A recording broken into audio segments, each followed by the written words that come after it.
اچھا، تو آج ہماری جو گفتگو ہے اس کا محور ایک بہت ہی بنیادی اہم عادت ہے، وہ یہ کہ اللہ کے حکم کو اپنی ذاتی سمجھ، اپنی خواہشات اور جسے ہم اکثر مصلحت کہہ دیتے ہیں اس پر کیسے فوقیت دی جائے۔ ہمارے پاس کچھ مواد ہے جو اسی نکتے کو مختلف زاویوں سے دیکھتا ہے، تو آئیے ذرا اس کا جائزہ لیتے ہیں۔ جی بالکل، اور اس گفتگو کی بنیاد جو ہے وہ ایک حدیث قدسی ہے، یعنی وہ کلام جو اللہ تعالیٰ نے براہ راست نبی کو الہام کیا، مگر وہ قرآن کا حصہ نہیں ہے۔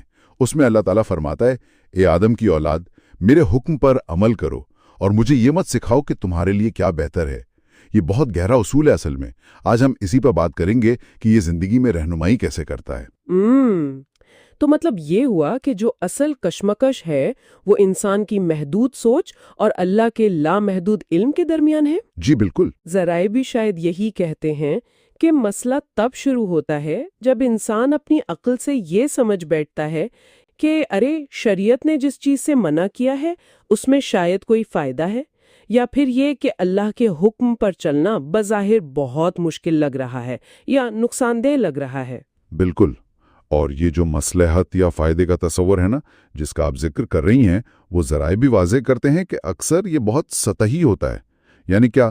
مال، شہرت، کوئی وقتی آرام مل گیا، لوگوں نے تعریف کر دی، اور اسی لیے تو قرآن کریم میں بھی سورہ بقرہ کی آیت 216 ہمیں یاد دلاتی ہے نا کہ عجب نہیں کہ تم کسی چیز کو ناپسند کرو اور وہ تمہارے حق میں بہتر ہو، اور عجب نہیں کہ تم کسی چیز کو پسند کرو اور وہ تمہارے لیے بری ہو، اور اللہ جانتا ہے تم نہیں جانتے۔ مطلب اللہ تو دلوں کے حال بھی جانتا ہے اور آنے والے کل کو بھی دیکھ رہا ہے جو ہم نہیں دیکھ سکتے۔ صحیح۔ اچھا، یہ تو ہوئی اصولی بات۔ اب ذرائع میں کچھ ایسی مثالیں بھی ہیں جنہوں نے واقعی اس اصول پر عمل کر کے دکھایا ہو؟ یقیناً یقیناً، اور بہت آپ کہیں کہ طاقتور مثالیں ہیں۔ ایک ذریعے میں خاص طور پر حضرت ابراہیم علیہ السلام کے واقعے پر بہت زور دیا گیا ہے، جب انہیں حکم ملا اپنے بیٹے کی قربانی کا۔ اب یہ تو بظاہر ہر انسانی منطق، ہر مصلحت کے خلاف تھا نا۔ انہوں نے سوال نہیں کیا، کوئی وجہ نہیں پوچھی، کوئی تعویل نہیں کی، بس سر تسلیم خم کر دیا۔ یہ اللہ پر کامل بھروسے کی انتہا ہے۔ یہ تو واقعی بہت بڑا قدم تھا۔ کوئی اور مثال بھی ہے جس کا ذکر کیا گیا ہو؟ جی ہاں، اسی اطاعت کی ایک اور عظیم مثال جو ہمارے زیر مطالعہ مواد میں کافی نمایاں ہے، وہ حضرت امام حسین علیہ السلام کا کربلا میں عمل ہے۔ دیکھیں، ظاہری حالات، سیاسی مصلحتیں، جان کا خطرہ، سب کچھ ایک طرف تھا، اور اللہ کی رضا اور اس کا حکم دوسری طرف۔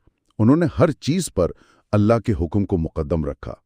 تو یہ مثالیں، جیسا کہ ذرائع بھی اشارہ کرتے ہیں، یہی سکھاتی ہیں کہ اصل کامیابی، اصل سربلندی اسی اطاعت میں ہے۔ لیکن یہ سمجھنا کہ کوئی ناگوار چیز بہتر کیسے ہو سکتی ہے یا ظاہری نقصان میں فائدہ کیسے چھپا ہو سکتا ہے، یہ تو انسانی فطرت کے لیے کافی مشکل لگتا ہے نا۔ آج کے دور میں یہ اصول کیسے لاگو ہوتا نظر آتا ہے؟ کیا ذرائع اس پر کچھ کہتے ہیں؟ دیکھیں، بات یہ ہے کہ آج کل ہم اپنی زندگیوں میں اکثر اسی کشمکش کا شکار ہوتے ہیں۔ ذرائع میں بھی اس طرف اشارے ہیں۔ لوگ سود کو کاروباری مجبوری کہہ کر یا ضرورت کہہ کر جواز بنا لیتے ہیں۔ پردے کا حکم ہے، اسے سماجی مشکلات یا ذاتی آزادی کے نام پر نظر انداز کر دیا جاتا ہے، یا وقتی طور پر بچنے کے لیے جھوٹ بول دیا، اسے معمولی بات سمجھ لیا۔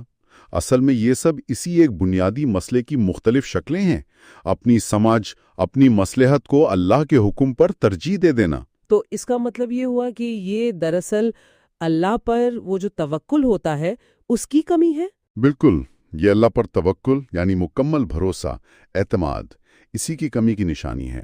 اور ذرائع بہت واضح طور پر نجات کا راستہ یہی بتاتے ہیں کہ اللہ کی بات کو حتمی مانا جائے، فائنل اتھارٹی، چاہے ہماری سمجھ میں آئے یا نہ آئے۔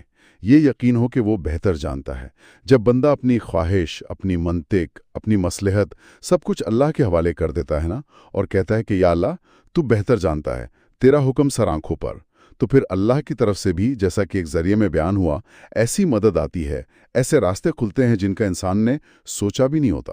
تو اگر ہم ساری گفتگو کا خلاصہ کریں تو بات یہ نکلتی ہے کہ اصل کامیابی اور شاید ذہنی سکون بھی اسی میں ہے کہ اللہ کے ہر حکم کو اپنی سمجھ، اپنی خواہش اور اپنی بنائی ہوئی مصلحتوں سے اونچا درجہ دیا جائے اور پھر اس پر عمل کیا جائے۔ جی بالکل یہی اصل نقطہ ہے۔